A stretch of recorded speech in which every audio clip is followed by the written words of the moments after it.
ಕನ್ನಡ ಚಿತ್ರರಂಗದ ಬಹುನಿರೀಕ್ಷಿತ cinema toxic ಕುರಿತು ದಿನಕ್ಕೊಂದು ಹೊಸ ಸುದ್ದಿಗಳು ಬರ್ತಾ ಇವೆ. ರಾಕಿಂಗ್ ಸ್ಟಾರ್ ಯಶ್ ಅಭಿನಯದ ಈ ಪ್ಯಾನ್ ಇಂಡಿಯಾ ಚಿತ್ರದಲ್ಲಿ ಹಾಲಿವುಡ್ ಕಲಾವಿದರು ಕೂಡ ಭಾಗಿಯಾಗಿದ್ದಾರೆ. ಈಗಾಗಲೇ ಟಾಕ್ಸಿಕ್ ಸಿನಿಮಾ ಟೀಸರ್ ರಿಲೀಸ್ ಆಗಿದ್ದು ಸಿನಿಮಾದ ಬಗ್ಗೆ ಚರ್ಚೆ ಶುರುವಾಗಿದೆ. ಹೀಗಿರುವಾಗ ಟೀಸರ್ನಲ್ಲಿ ಕಾಣಿಸಿಕೊಂಡ ನಟರ ಬಗ್ಗೆ ಭಾರಿ ಚರ್ಚೆ ನಡೀತಾ ಇದ್ದು, ಈ ಸಿನಿಮಾದ ವಿಲನ್ ಹಾಲಿವುಡ್ನ ಆಕ್ಟರ್ ಕೈಲ್ ಪೌಲ್ ಕೂಡ ಸಾಮಾಜಿಕ ಜಾಲತಾಣಗಳಲ್ಲಿ ಹಾಟ್ ಟಾಪಿಕ್ ಆಗಿದೆ.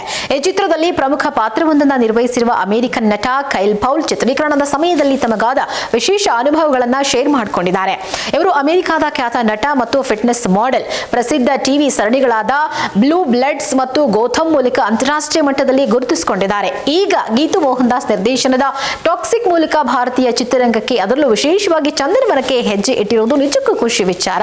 ತಮ್ಮ ಅನುಭವದ ಬಗ್ಗೆ ಮಾತನಾಡಿದ ಕೈಲ್ ಪೌಲ್, ನನ್ನ ಇಡೀ ನಟನಾ ವೃತ್ತಿ ಜೀವನದಲ್ಲಿ ಟಾಕ್ಸಿಕ್ ಸೆಟ್ನಲ್ಲಿ ಕೆಲಸ ಮಾಡಿದ್ದು ಅತ್ಯುತ್ತಮ ಅನುಭವ ಅಂತ ಬಣ್ಣಿಸಿದ್ದಾರೆ. ಭಾರತೀಯ ಚಿತ್ರೀಕರಣದ ಶೈಲಿ ಮತ್ತು ಚಿತ್ರತಂಡದ ಪ್ರೀತಿ ಅವರಿಗೆ ತುಂಬಾ ಇಷ್ಟ ಆಗಿದೆ. ವಿಶೇಷವಾಗಿ ಮಧ್ಯರಾತ್ರಿವರೆಗೂ ನಡೀತಾ ಇದ್ದ ಚಿತ್ರೀಕರಣದ ನಡುವೆಯೂ ತಂಡದ ಉತ್ಸಾಹ ಅದ್ಭುತವಾಗಿತ್ತು.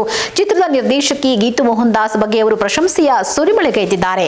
ಗೀತು ಅವರು ತುಂಬಾ ಸಂಯಮದ ನಿರ್ದೇಶಕಿ. ಚಿತ್ರೀಕರಣದ ವೇಳೆ ನಾನು ತಪ್ಪು ಮಾಡಿದಾಗ ಅಥವಾ ಭಾಷೆಯ ಸಮಸ್ಯೆ ಎದುರಾದಾಗ ಅವರು ತುಂಬಾನೇ ಪ್ರೀತಿಯಿಂದ ಅದನ್ನು ಸರಿಪಡಿಸ್ತಾ ಇದ್ರು. ಅವರ ಪ್ರೋತ್ಸಾಹದಿಂದಾಗಿ ಕಷ್ಟದ ದೃಶ್ಯಗಳನ್ನು ಸುಲಭವಾಗಿ ಮಾಡೋಕೆ ಸಾಧ್ಯ ಆಯಿತು ಅಂತ ಖೈಲ್ ನೆನಪಿಸಿಕೊಂಡಿದ್ದಾರೆ.